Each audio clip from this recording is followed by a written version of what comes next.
Je voulais absolument être là avec vous pour lancer cette deuxième conférence. Je vous remercie d'être aussi nombreux aujourd'hui, tout public.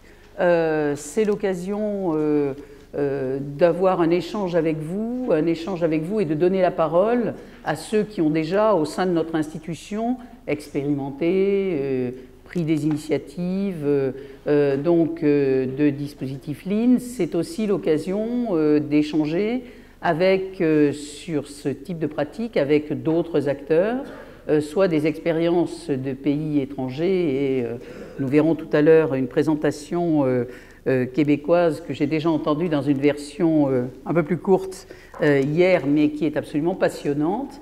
Et puis nous aurons aussi l'occasion d'échanger avec d'autres structures qui ne sont pas dans le même domaine d'activité que nous, mais qui ont aussi, comme nous, cette exigence de devoir s'adapter et évoluer au gré des besoins des populations, des acteurs, des utilisateurs, dont ils assurent le service. Et c'est le cas de la Poste, donc nous aurons une expérience un peu différente, mais ô combien intéressante pour pouvoir, je dirais, engager ces réflexions entre nous. C'est aussi pour moi la possibilité de mettre en perspective l'intérêt d'une démarche de Lean Management dans la stratégie de management global des Hospices civils de Lyon, au moment où nous sommes en train d'élaborer, de construire, de finaliser un projet d'établissement qui, pour les 5 ans qui viennent, va effectivement définir notre ambition et notre stratégie. Donc, je vais tout de suite commencer par un petit film qui a été préparé et qui est tout chaud, qu'on va vous présenter, et puis je vous dirai quelques mots sur la stratégie et l'utilisation du Lean, en tout cas comme levier de management de la stratégie dans la conception qui pourrait être la nôtre sur les Hospices civils de Lyon dans les années qui viennent.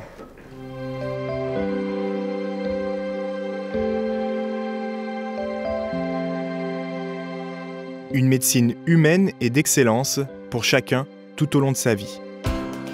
Ça, c'est notre promesse, l'engagement que nous prenons devant nos patients, ce pourquoi nous travaillons tous et qui nous rend fiers. Pour tenir notre promesse, proposer la meilleure prise en charge à nos patients tout en travaillant dans de bonnes conditions, les Hospices civils de Lyon développent la méthode Lean. Le Lean est un outil de management participatif qui vise l'amélioration continue de nos process. Le Lean Management est orienté patient et centré sur la responsabilisation des acteurs. C'est une démarche fondée sur l'analyse des problèmes d'un service, on en comprend les causes, puis on apporte ensemble des solutions. Aux HL, le choix a été fait depuis plusieurs années de déployer du Lean Management. L'hôpital vit des évolutions permanentes, des contraintes compliquées, différentes, et le Lean Management est un bon outil pour travailler sur l'adaptation à ces contraintes et au nouvel environnement.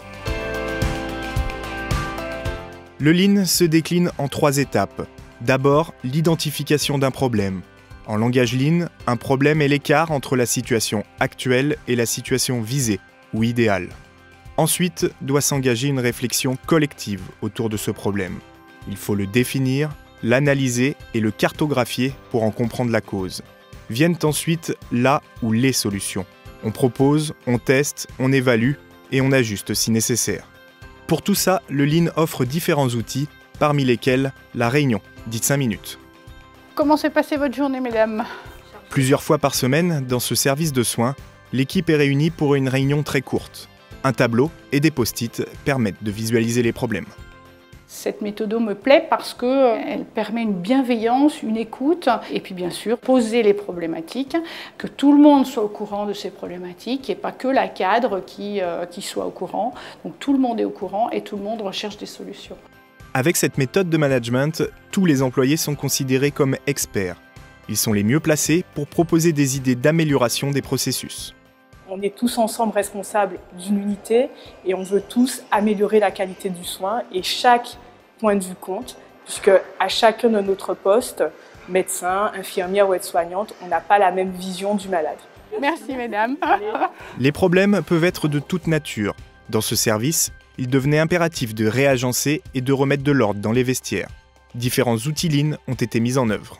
J'ai d'abord mis en place un groupe utilisateur Au lieu de mener une réunion orale classique, la méthodologie Lean nous demande de travailler sur des supports et c'est ce qui permet justement d'aboutir à un résultat à l'issue de la réunion. Ensuite, on a utilisé le marquage au sol, la signalétique, et enfin un outil de suivi, d'évaluation sur les 3 premiers mois. J'ai été étonnée de la rapidité à laquelle j'ai pu atteindre l'objectif qu'on s'était fixé. Le nouvel agencement a permis d'injecter 22 vestiaires supplémentaires côté femmes. Aux HCL, des médecins, cadres administratifs et de santé sont formés continuellement au Lean Management et accompagnés dans leurs projets. Chaque jour, nous devons nous adapter et nous réinventer. L'amélioration est infinie et commence chez soi.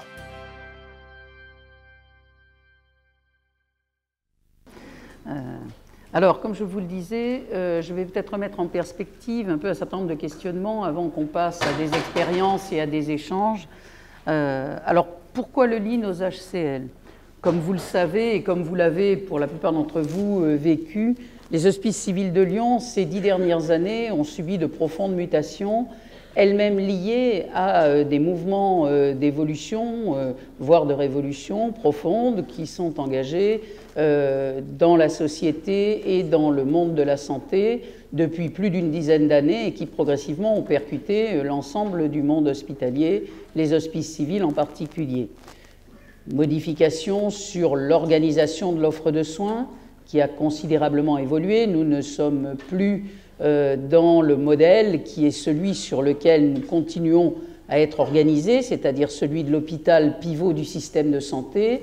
Cette organisation-là, qui date de la fin des années 50, au moment des lois Debré, qui ont créé l'hôpital universitaire et en particulier les CHU, mais qui ont aussi créé le modèle d'organisation de l'offre de soins hospitalière avec l'hôpital au centre du système, l'hôpital pivot du système de santé, qui correspondait à l'époque à une organisation et à des besoins de santé totalement différents de ceux d'aujourd'hui. À la fin des années 60, les besoins de santé, qui étaient aussi ceux, je dirais, de l'après-guerre, étaient des besoins de santé autour de populations jeunes sur des séjours aigus, des pathologies aiguës, des séjours de courte durée. Et lorsqu'on se projette une cinquantaine d'années ou une soixantaine d'années plus tard, on voit bien qu'effectivement, aujourd'hui, les besoins ont évolué, les prises en charge sont sur des patients plus chroniques, la population vieillit, l'articulation sanitaire, médico-sociale, sociale est beaucoup plus prégnante qu'elle ne pouvait l'être à l'époque.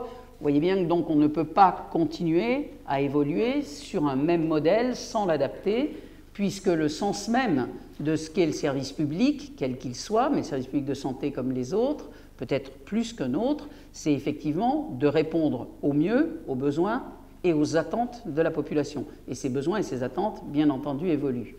Parallèlement, ont aussi beaucoup évolué la science, les progrès de la médecine, les nouvelles technologies, et tout ça a conduit à des besoins financiers importants. Donc les dépenses de santé ont beaucoup augmenté dans ces périodes-là, et dès les années 70, s'est fait jour une préoccupation macroéconomique qui a été de dire mais comment peut-on, comment va-t-on faire face à cette progression très forte des dépenses, et qui a donc amené, au fil du temps, un certain nombre de mesures et de dispositifs de régulation, dont celui que vous connaissez, qui date de la fin des années 90 et qui est l'ONDAM, donc qui définit chaque année une progression des dépenses qui est votée par le Parlement et qui encadre la progression de ces dépenses. Tout ça a donc percuté nos modèles, nos modes de fonctionnement, nos organisations.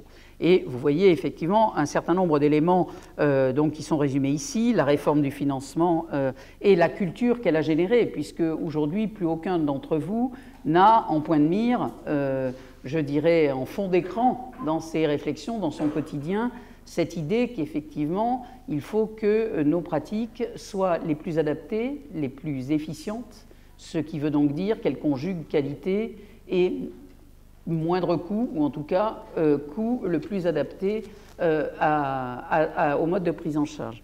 C'est aussi donc effectivement des évolutions de l'offre elle-même de soins. Ces évolutions ont passé par effectivement des changements profonds, des fermetures de lits, des réductions de durée de prise en charge, des transformations, le passage notamment à l'ambulatoire et à d'autres modes de prise en charge plus rapides, fast-track, etc., qui effectivement ont rythmé dans la dernière décennie qui vient de s'écouler des modèles de réorganisation successifs auxquels l'hôpital a dû s'adapter. C'est aussi une transformation des prises en charge médicales, comme je viens de le dire, avec l'ambulatoire, mais aussi d'autres éléments, l'ouverture de salons hospitaliers, les logiques de parcours et d'adéquation entre la prise en charge sanitaire elle-même et l'articulation avec d'autres modes de prise en charge, en proximité, avec la ville, sans la ville, des salons hospitaliers, tout un tas de sujets qui sont aujourd'hui encore tout à fait d'actualité, mais qui sont les prémices d'une évolution profonde de l'organisation, demain, de la prise en charge des patients et qui va transcender le modèle hospitalier tel que nous le connaissons aujourd'hui. C'est aussi, bien sûr, et c'est des sujets d'actualité récurrents, notamment en fin d'hiver, le problème de l'activité non programmée et de l'activité d'urgence, dont on voit qu'une partie est bien entendu liée à notre organisation, à notre capacité à absorber des évolutions et des augmentations de besoins de santé, mais l'hôpital est aussi, à cette occasion, le focalisateur des dysfonctionnements d'un système de santé qui plus largement implique d'autres acteurs, et c'est le défaut ou les carences de prise en charge d'autres acteurs qui retentissent partiellement ou grandement sur le fonctionnement hospitalier dans un certain nombre de cas. C'est par exemple le cas des urgences. Vous avez tous, d'une manière ou d'une autre, participé à ces transformations, vous les avez vécues, parfois subies, parfois accompagnées, et elles ont aujourd'hui porté leurs fruits à différents niveaux, mais elles ont permis aujourd'hui de considérer que les Hospices civils de Lyon ont une réponse aux besoins de santé de la population, de l'agglomération, de la métropole et au-delà, puisque dans le rôle de CHU, les Hospices civils de Lyon ont une attractivité qui dépasse largement le cadre de la métropole. Nous pouvons dire aujourd'hui que notre offre s'est considérablement adaptée, a évolué, et qu'aujourd'hui elle répond aux attentes et aux besoins de la population. Force est de constater que la trajectoire de progression de notre activité est un indicateur parmi d'autres qui illustre ce constat. Mais pour autant, ça ne veut pas dire que nous allons pouvoir rester dans la situation dans laquelle nous sommes. Nous sommes, à l'instar de ce que vous connaissez tous, et je ne vous ferai pas l'injure de vous rappeler la route d'Heming, mais nous sommes dans une démarche qui n'arrête pas d'avancer. C'est-à-dire que cette adaptabilité, cette capacité que nous devons avoir à nous adapter à l'évolution des besoins, elle est quasi perpétuelle. Donc nous avons le devoir, l'obligation de continuer à nous adapter pour faire face à des évolutions qui ne sont pas terminées.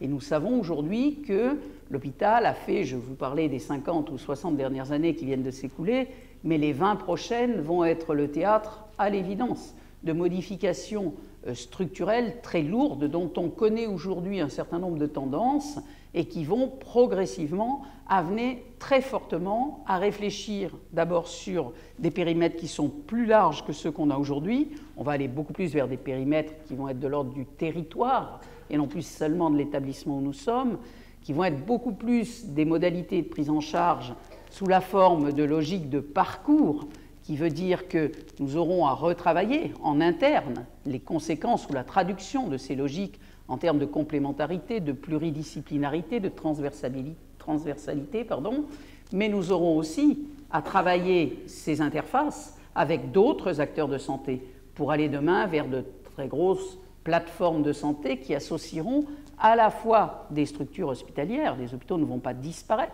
et continueront à avoir un rôle stratégique majeur, cœur dans ces parcours, mais ils ne seront plus les seuls acteurs et nous ne pourrons plus fonctionner comme nous fonctionnons aujourd'hui, un peu en tuyau d'orgue, un peu chacun chez soi, dans des logiques qui sont encore trop peu, je dirais, autour de parcours ciblés, spécialisés sur des modes de prise en charge qui pourront être des modes de prise en charge, je dirais, chaud, tiède, froid, programmés, non programmés, etc., mais qui vont considérablement changer à la fois nos approches dans la manière de prendre en charge interne à chaque spécialité, à chaque établissement, mais aussi interne, intra et extra-hospitalière, nos modes de prise en charge. Donc, il y a une vraie stratégie à mener pour accompagner, anticiper ces constats et faire en sorte que chacun, finalement, s'approprie les solutions qui vont permettre d'accompagner ces grands mouvements de fond. Et, vous l'avez compris, le Lean Management est un outil, un levier, à mon avis, majeur pour effectivement accompagner ces évolutions futures. Alors, attendez, il faut que je passe là. Donc, effectivement, comme je vous le disais, un certain nombre de grandes tendances lourdes aujourd'hui se dessinent. Pour certaines, elles sont déjà là. Hein. Donc, celle effectivement de s'adapter à des évolutions des modes de prise en charge, je viens de le dire, et des périmètres qui seront tout à fait différents. Mais s'adapter ou continuer à s'adapter à des évolutions techniques, technologiques, scientifiques qui continuent à être extrêmement prégnantes et qui vont, pour certaines, avoir des impacts majeurs sur la manière dont on prend en charge aujourd'hui et demain, on prendra en charge demain, un certain nombre de pathologies. J'entendais l'autre jour la ministre sur un média national expliquer effectivement un certain nombre d'évolutions d'ores et déjà tangibles, mais qui en annoncent d'autres, et qui évoquait un exemple dans les pathologies digestives qui était celui de la prise en charge donc, de l'hépatite C, en expliquant qu'il y a quelques années encore, c'était donc des pathologies qui étaient traitées en hospitalisation conventionnelle dans des services de gastro-entérologie, et qu'aujourd'hui, on se dirige vers des prises en charge par des thérapies orales sur un nombre de semaines extrêmement court. Voilà, bon, c'est un exemple parmi des milliers, vous en connaissez des dizaines aussi, qui explique qu'entre ça, la médecine personnalisée, la révolution des nanotechnologies, le mini-invasif, la robotique, les nouvelles technologies et la connectique, eh bien, effectivement, demain ne ressemblera pas à aujourd'hui et il faut effectivement d'ores et déjà s'y préparer. Autre élément, effectivement, il faut s'adapter à l'évolution, je vous le disais, des besoins, mais aussi des attentes. Et les attentes, ce sont celles des patients, potentiellement des usagers de l'hôpital, qui, eux, sont de plus en plus en attente et sont de plus en plus connectés, sont de plus en plus informés, sont de plus en plus dans l'immédiateté, la rapidité et ont des exigences auxquelles nous devons aussi répondre. Et puis, nous devons aussi répondre à des exigences en matière de qualité de vie au travail. Ce n'est pas à vous que je vais l'apprendre. C'est l'effet de l'évolution de la société, tout simplement, de l'émergence de nouvelles générations qui ont des aspirations à ce qu'effectivement on travaille plus dans le collaboratif, plus dans la construction commune, mais que aussi on soit plus attentif à l'équilibre vie personnelle, vie professionnelle, etc. L'ensemble de ces paramètres doit nous amener effectivement à intégrer un certain nombre d'évolutions dans nos modes de fonctionnement, à nous y préparer et à construire et à co-construire un certain nombre de solutions autour de ces évolutions attendues.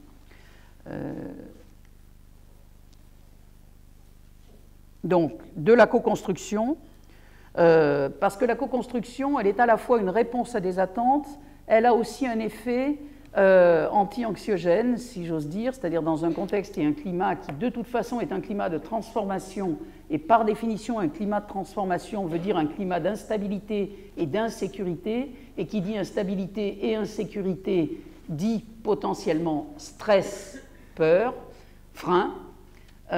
Effectivement, s'y préparer, co-construire, échanger, participer à la recherche de solutions est aussi une manière de lever une partie de ces stress, de ces angoisses, et effectivement faire avancer et proposer et s'approprier des choses auxquelles on a participé à la construction. Mais vous le verrez au travers d'un certain nombre d'expressions tout à l'heure, ce sont des choses qui déjà font l'objet, je dirais, d'approches expérimentales qui ont déjà un sens et un sens concret.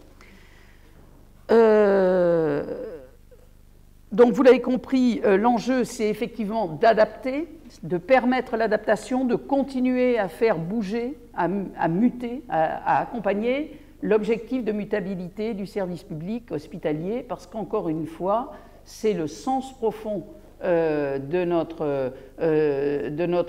notre existence. Nous ne pouvons pas exister si nous ne savons pas nous adapter et répondre aux besoins de la population et des malades qui nous font confiance. Nous ne pouvons pas non plus nous adapter sans avoir des leviers, des réflexions, une anticipation, une construction de solutions qui nous le permettent. Et sans inventer, sans inventivité, parce que là aussi, il y a un certain nombre de choses qui vont changer. Toutes n'ont pas des solutions toutes faites à plaquer dessus pour les faire évoluer. Certaines, elles vont devoir être construites, testées, éventuellement évaluées, puis réorientées. C'est aussi, je dirais, des étapes progressives, itératives de construction qui vont permettre effectivement de trouver les solutions les mieux adaptées à l'ensemble des problématiques qui vont se faire jour ou qui se font déjà pour certaines jours pour nous. Alors, pourquoi le Lean me paraît être un des leviers managériaux à utiliser? Eh bien, pour plusieurs raisons. D'abord parce que c'est une démarche d'équipe en proximité. Et pour moi, il me paraît important, et je viens de vous le dire, qu'effectivement, ce soit les acteurs de proximité, on le voyait bien dans le film tout à l'heure, ce sont eux qui ont l'expertise de terrain. C'est vous qui l'avez, cette expertise, pour dire, ben voilà dans quelle situation on se trouve, voilà les problèmes que l'on rencontre, voilà les difficultés ou les impacts que vont générer tel et tel type d'évolution, et voilà quel type de proposition on peut faire.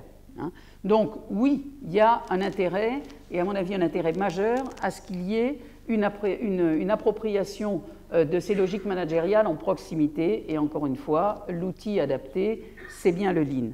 Deuxièmement, parce que le Lean est fondé sur l'analyse des problèmes dont la résolution est apportée de manière collective, et j'insiste encore une fois là-dessus, c'est effectivement un gage à la fois de collectif, c'est-à-dire d'appropriation, et c'est un gage ensuite de mise en œuvre et de réussite.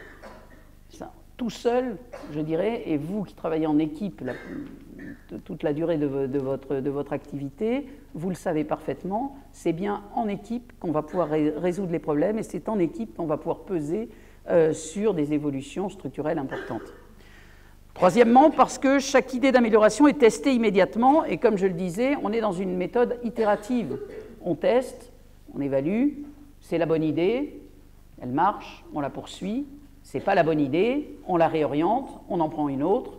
Voilà, on est dans un mécanisme itératif. Encore une fois, personne sur ces sujets-là n'a la science infuse a priori.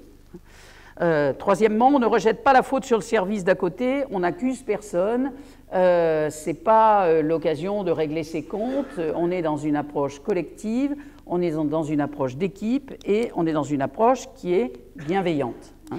Et elle s'appuie sur des indicateurs de mesure de progrès, donc elle permet aussi de mesurer effectivement les progrès réalisés, les avantages qu'on a pu tirer d'une expérimentation, et en ce sens, elle est aussi encourageante pour pouvoir effectivement poser les bases de manière itérative d'autres améliorations. Alors, où en sommes-nous aujourd'hui aux HCL? Eh bien, aux HCL, nous avons déjà, je dirais, fortement amorcé cette démarche, puisqu'il y a à ce jour 250 chefs de projet formés, 50 équipes qui ont déployé les réunions en 5 minutes, des sessions de sensibilisation qui sont régulièrement menées. Donc, vous le voyez, on a déjà enclenché cette dynamique, et vous allez avoir l'occasion d'en avoir l'illustration. Moi, mon objectif aujourd'hui, c'est de vous dire que l'enjeu, c'est de poursuivre, c'est d'amplifier, mais de manière itérative, encore une fois, progressive. On ne fera pas le Big Bang, on ne fera pas tout en un jour, on ne va pas acculturer, le terme est assez moche, mais il veut bien dire ce que ça veut dire, c'est-à-dire qu'on sait qu'il s'agit de méthodes de management, donc de méthodes qui sont appuyées sur les comportements et les réactions et l'implication des individus en équipe sur des recherches de solutions. Donc ça ne se décrète pas, ça se prouve, ça se construit, et progressivement ce sont des cultures qui se diffusent, et c'est bien en ce sens et sous cette forme que nous envisageons de poursuivre le déploiement dans tous les secteurs des hospices civils de Lyon.